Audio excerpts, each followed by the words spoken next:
बोलला ते मला पोरींना मेसेज पाठवायला मेसेज करतो ते ए मराठी आईचा भॉग तुझ्या नो मराठी हिंदी मराठी बोल आणि भाई हिंदी हिंदी दोनों cause people are should Hindi and Marathi.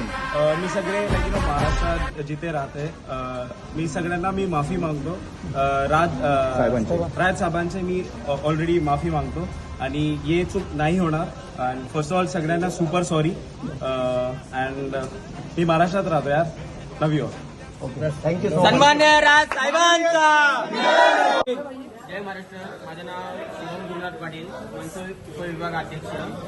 आज आमचं कार्य मुरगीचा ऋतिक म्हणून. आज नावडेकरला मी 3 ते 4 महिने सांगितलं ऑब्झर्व करायला. आज 3 ते 4 महिन्याच्या नंतर हा भेटत आहे माणूस. तर पबजी म्हणून ब्लॉगर आहे जॉनेटन, त्यांनी अपशब्द वापरलेला आहे महाराष्ट्राच्या महिलांना व आईनो आपल्या.